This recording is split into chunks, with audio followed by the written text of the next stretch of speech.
working in healthcare simulation, a job that I never once imagined or pictured or could dream would exist. Because the way the job was posted, it was like, oh, you're going to be a research technician. And I'm like, cool, great. That sounds fundamental and entry level and like not what I'm doing now.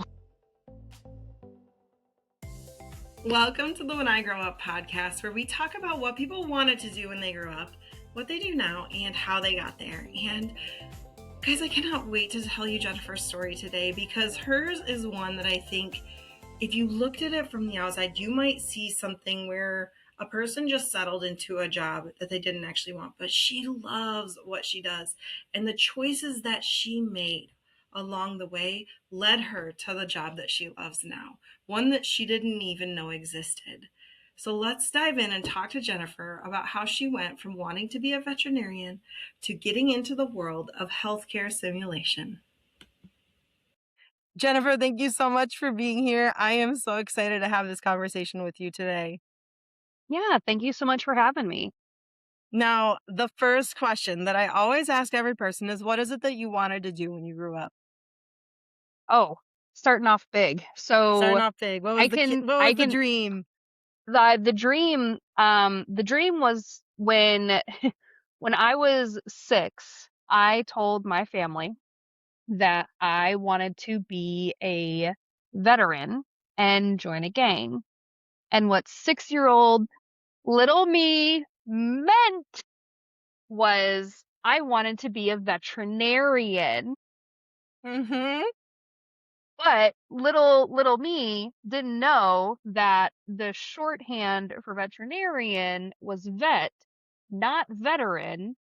Huh. And we had just finished watching a show on like motorcycle gangs. So my little brain was like, that seems like so much fun. To be a part of a community. Is that kind of what I it want to be was? part of a community. Yeah, yeah. And I want to Okay. ride a motorcycle. And I love animals so much. I want to take care of animals. That's a veteran, right? Let's go with that. Yeah. Um, How did your but parents react to that? they were a little confused, Huh? a little shocked, but then after they kind of like, asked me, "Oh, like what are you gonna do?" And I was like, "I'm gonna take care of dogs." They were like, "Veterinarian." But They that's what she leaned in. meant. That was good. They leaned Good in. They job, definitely parents. did. So yeah, my childhood dream job was to be a veterinarian. And so I went, I remember being a kid and my grandma taking me to the library and I would check out all kinds of books on like animal health. Mm-hmm. There was one time where we had dogs growing up and one of our dogs had gotten into some rat poison. And my parents were calling friends, calling veterinarians, and they're like, oh my gosh, what are we going to do? And I, again, me, I'm Yeah. sitting in the kitchen with a bottle of hydrogen peroxide because back Mm-hmm. then you to Make them throw at up. home treatment, you make them Mm-hmm. throw up. And so I'm spoon feeding hydrogen peroxide to our dogs, and my mom had come into the kitchen. She's like, what are you doing? And she was on the phone with the vet, and the vet's like, no, like that's what you need to do. Yeah. And everything turned out fine. So I was always an animals kid.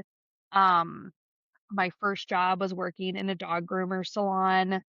Um, and then through high school, through college, it was always, gonna go to vet school, gonna go to vet school, did the grades. I have a bachelor's degree in animal science. Oh, wow. And applying for veterinary school, it is more competitive to get into veterinary school than it is to get into medical school. And Wow. so Okay. after my first round of applications, I didn't get an interview anywhere. So I Mm. didn't get an interview invite. Um, and then my second round of applications, because my first round, I applied to only Purdue, which is where I was doing my undergrad. That makes sense. That makes Yeah, perfect sense. It's one of the best vet schools in the area. it is. Yeah, Mm-hmm. it's the only veterinary school in Indiana.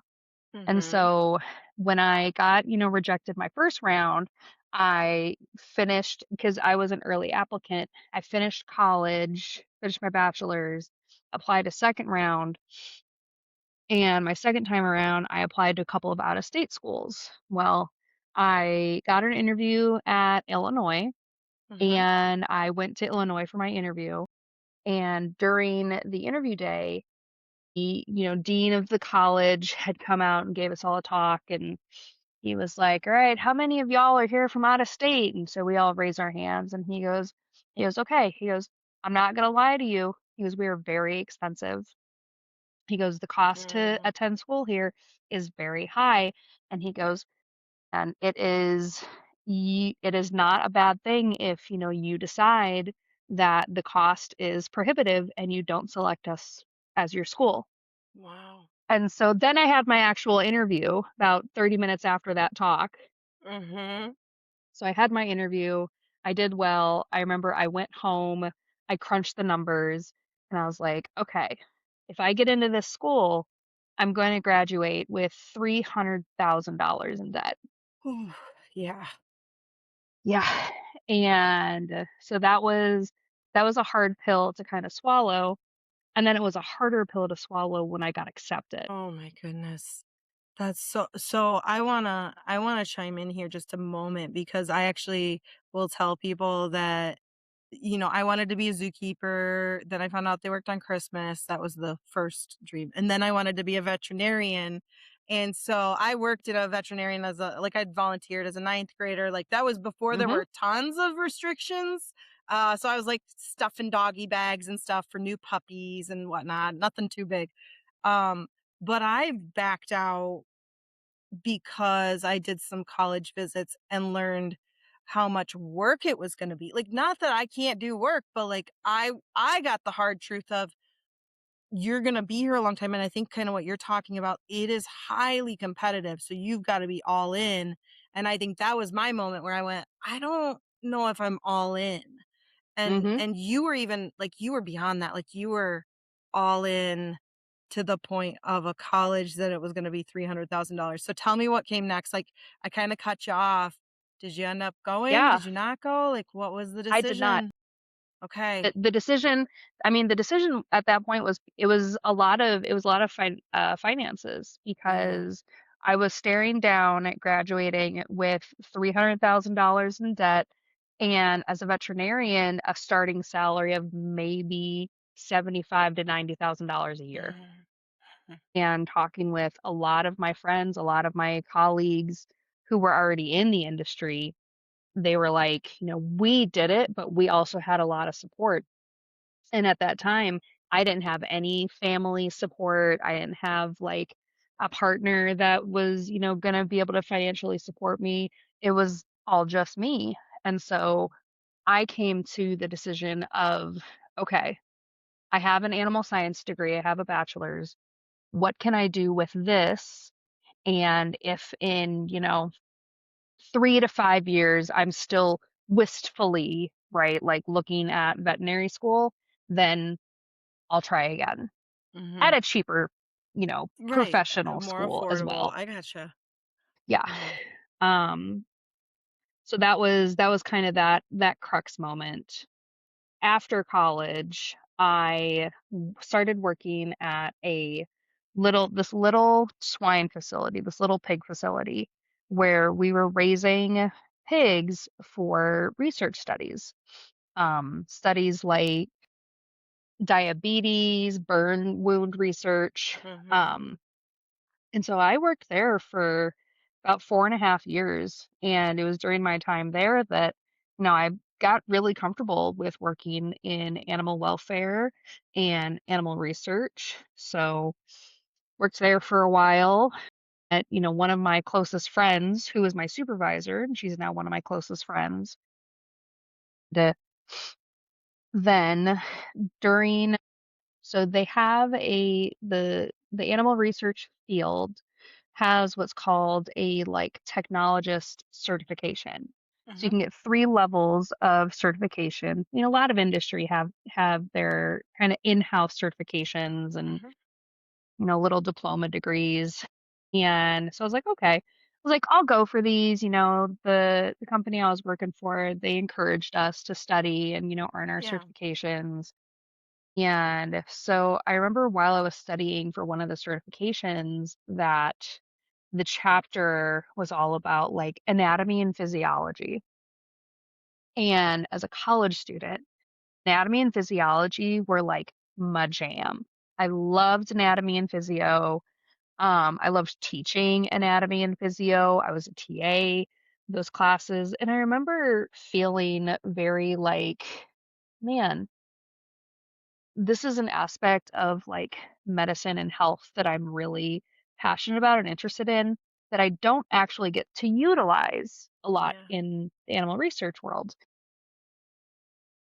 So I decided I'm going to go back to school. I'm going to go back to school for nursing. So I Okay. started so I started taking prerequisite courses for a accelerated nursing program here in Indianapolis, Mhm. and I I remember going through that process and being really irritated because I had to take human anatomy and physiology. You're like, "I know animals like the back of my hand. Now I have to learn what people look like on the inside?" Well, not just that, like at that point, I had taken, throughout my college career, 5 courses Yeah. on mammalian anatomy and physiology, and I'm Mhm. like, "Really? Do I really have to do this again? I'm gonna be so bored." But I did. And, Mhm. I did learn, a lot of anatomy and physiology that's very specific to humans, and it was useful. So I applied to the accelerator program. I got accepted to the accelerator program, and we had a like pre-matriculation Zoom call in March of 2020. Hey, I know where this is going, yeah.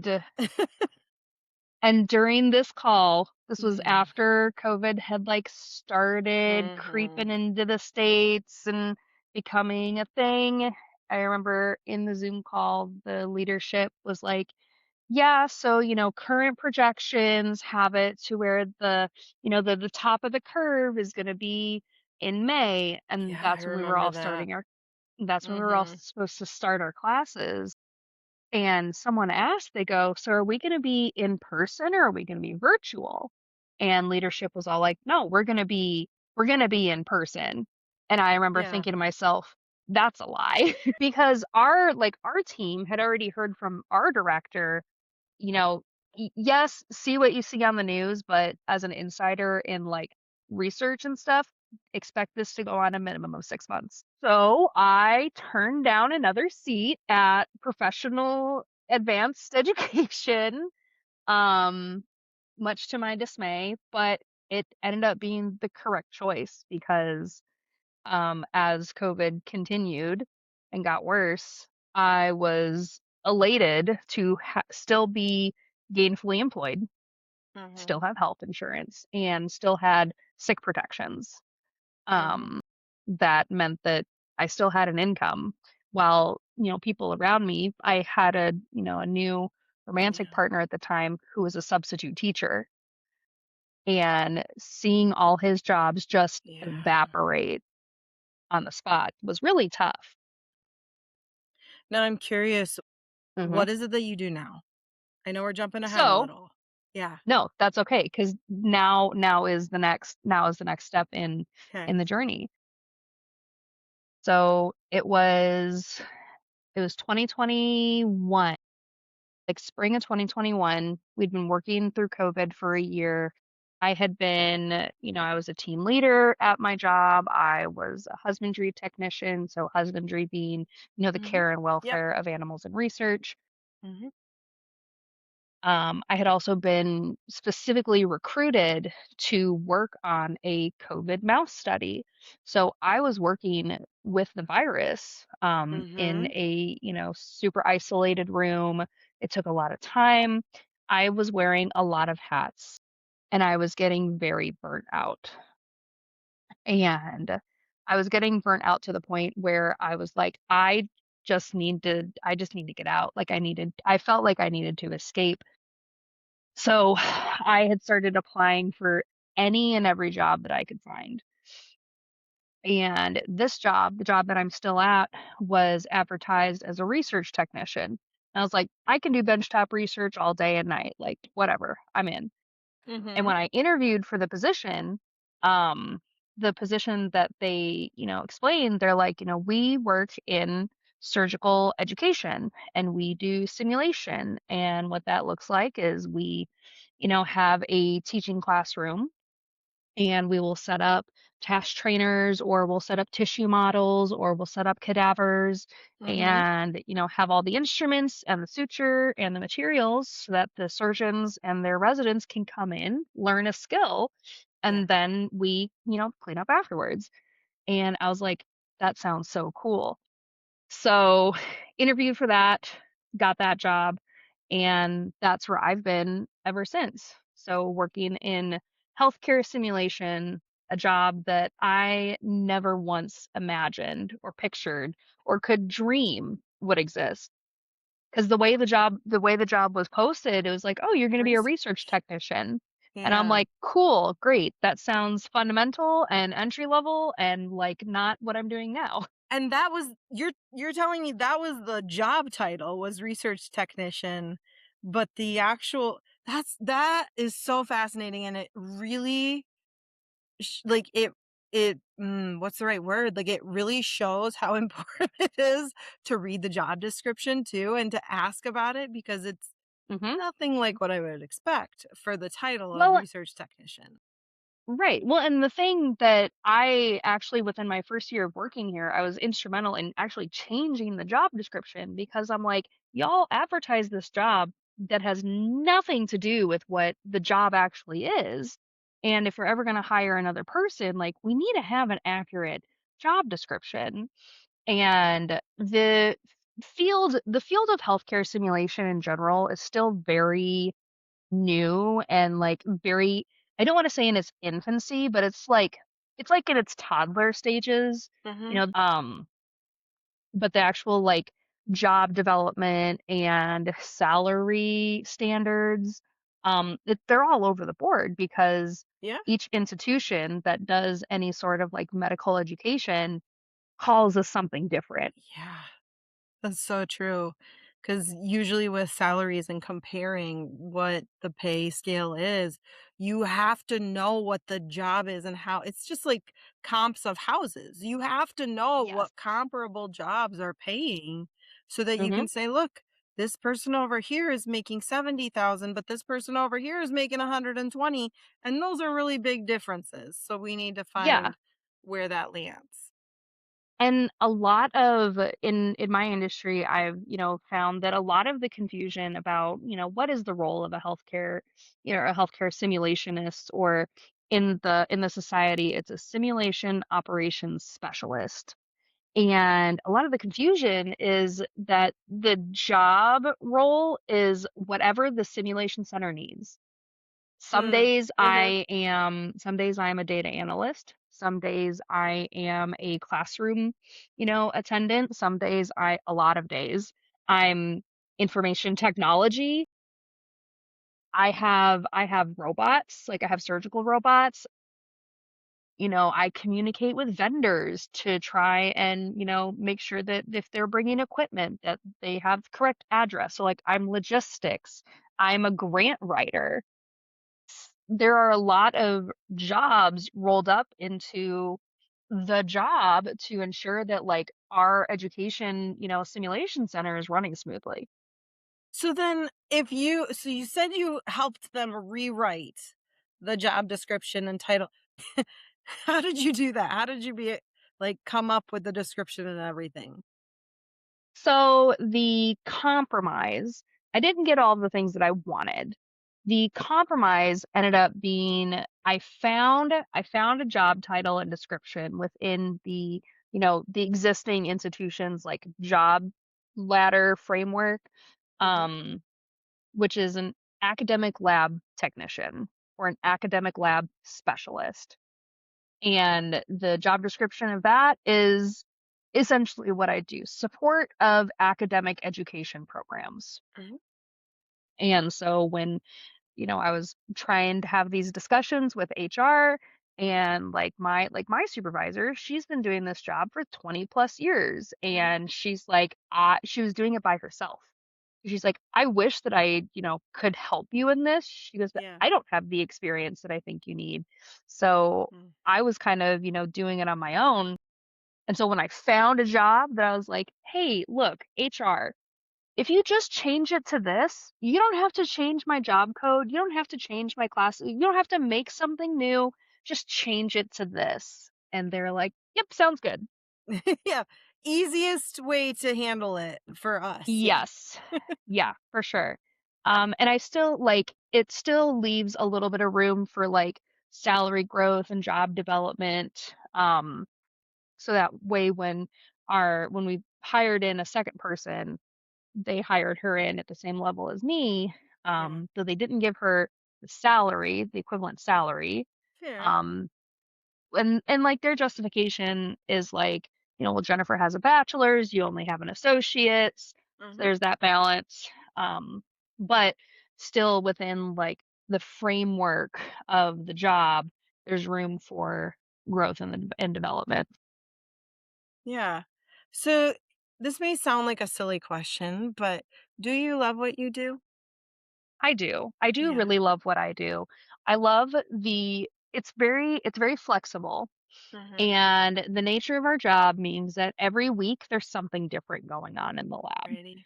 Um and even like this month, so the month of March, we host a medical student course Hmm. for fourth year medical students who are trying to match into surgery. This week, are you familiar with the match process? Yes, I am. Although listeners may not be, but just to give a very quick overview of the match process.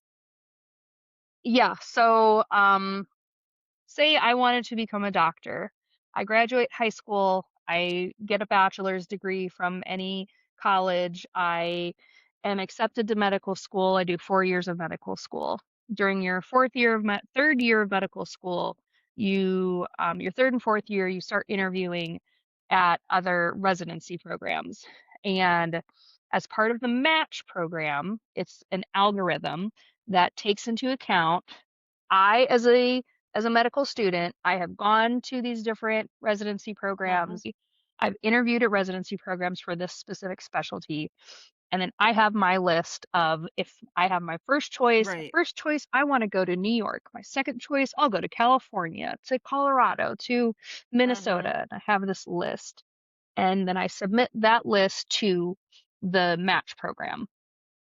Each residency program also has a list of their number one choice is Matthew Markle. Their number two choice is, Susan Sarandon. Their third choice is Jennifer Sickles.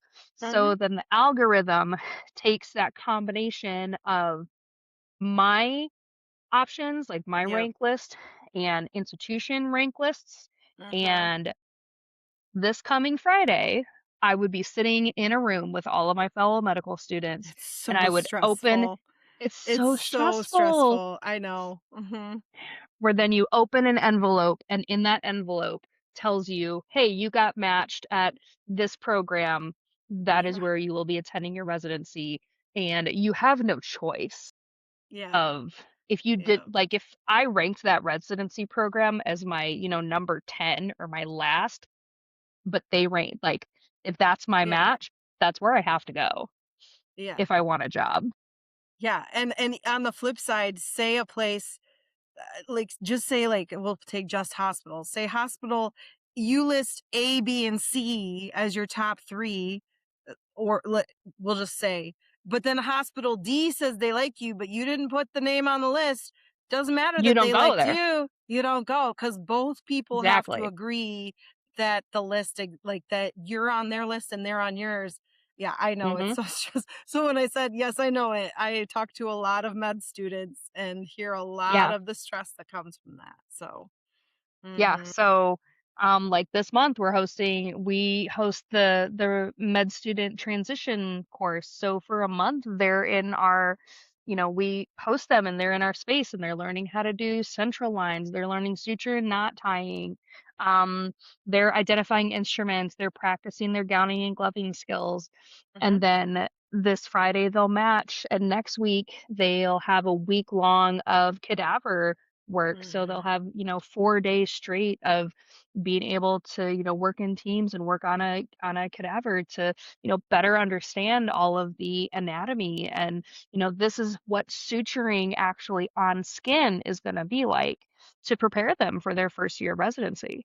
Mhm. Yeah. Now how much I don't know if this uh, I don't know if you get this question much, but does AI come into any of this for the work that you're doing, or do you see it coming in, like, with the work that you're doing at all?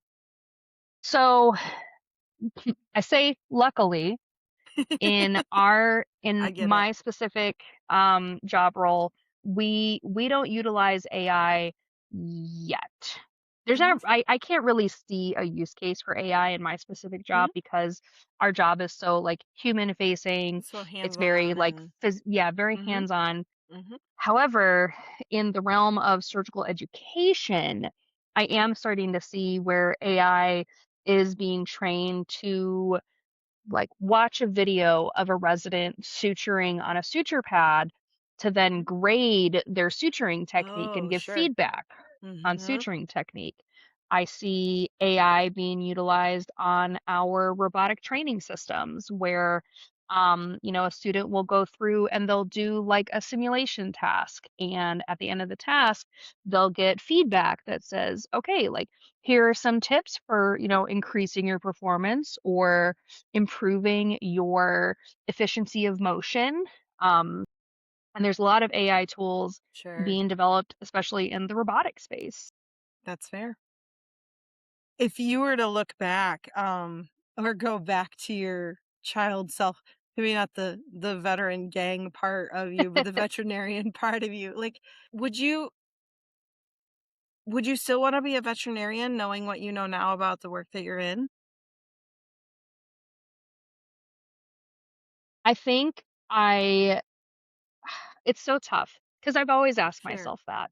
Mhm. And even being around surgeons, like I've had the thought of like, man, if I go back, like, could I be a surgeon? And Mm. the answer is always like, yeah, I could be a lot of things. If I were to Mhm. go back, I could, still pursue, veterinary medicine.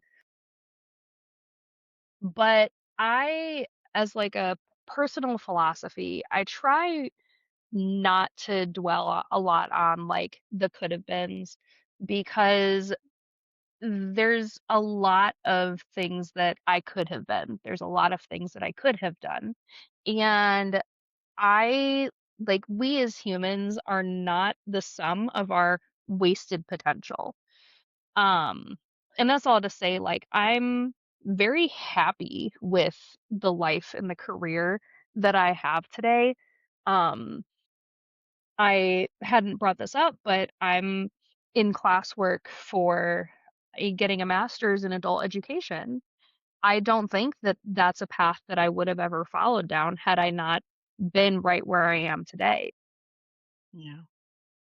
Yeah, and yeah, I hear woven throughout your story, you talk about loving the teaching element, like even being a TA and how you get to give instruction in classes now, I can kinda hear that there's a teacher part of you.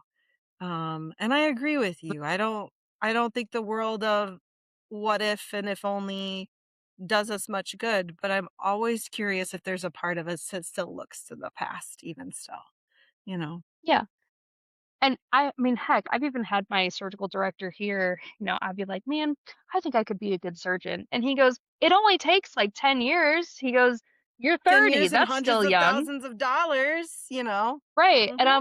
I'm like, sir, I do your surgeons do so well and they have so many supports. I go, yeah, I don't have that. And also, I don't want to work the hours y'all work. Mhm.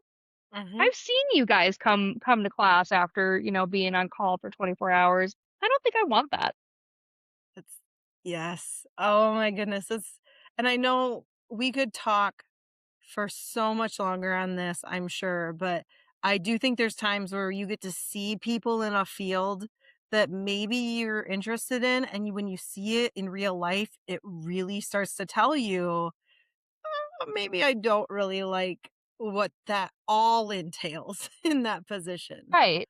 Mm. Well, and even, looking back, not maybe not so far as, when I was 6 years old and wanted to be a veterinarian, but looking back 5 years ago when I had a seat at nursing school and all I needed to do was quit my job and fully commit to nursing school with the backing of federal student loans and a prayer and a dream.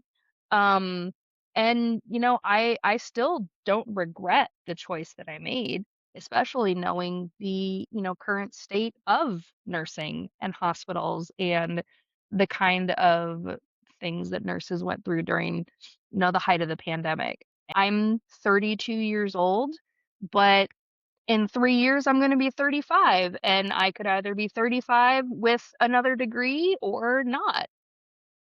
Time's gonna keep marching on regardless. Yeah. Yeah, and I hear you saying that you're very much about, let's just be in this moment. Let's do life well right now. And we'll still Yes. make choices about the future. There's still, hey, I could take this class right now or whatever it might be. But I hear that it's very important for you to make sure that it's not about the past and staying stuck there. It's not about worrying about what if could happen in the future, but instead being in that moment and going, you know what, right now, I like where I'm at and I'm good with liking where I'm at. Yeah. I've I have crafted a life for myself that I'm very happy and I'm very proud of, and at the end of the day, I get to go home and hang out with my fiancé, hang out with my dogs. I'm soon gonna have chickens and rabbits, and it's gonna be a You'll good time. still have the animals. You'll still be That's surrounded. right. You have created a world where you still are surrounded by taking care of animals, but it is a Exactly. hobby, not the job. And that sometimes is a good thing too. Yes. It's been a very good thing. Yeah. Well, thank you again for being on the show. I think that there's a lot of value in what you've shared in terms of not regretting the past and being in the moment and even just giving people the insight into a job that most people won't have heard of. I think that that's Right. incredible. And it's also like people have asked me, "Oh, how did you get into this job?" And I'm like, Yeah. "Look, there's not a path. You gotta find an opportunity and jump on it and make it work for you because no one I have an animal science degree. I don't have an education. I don't have an education background. I don't have like healthcare. It's animal science and I am doing really well in this career." Man, if I had to come up with an overall message of today's podcast episode, it would be to not regret the choices of our past because ultimately they lead us to where we are now. And Jennifer's story tells us that in such a beautiful way. I hope you found this episode helpful, and if you did, leave a comment and let me know because that allows this channel to keep going. It lets me know if this is helpful for people. And if you're interested in hearing about a career path that you don't necessarily know much about, feel free to leave a comment and I'll see what I can do. Until next time, though, take care.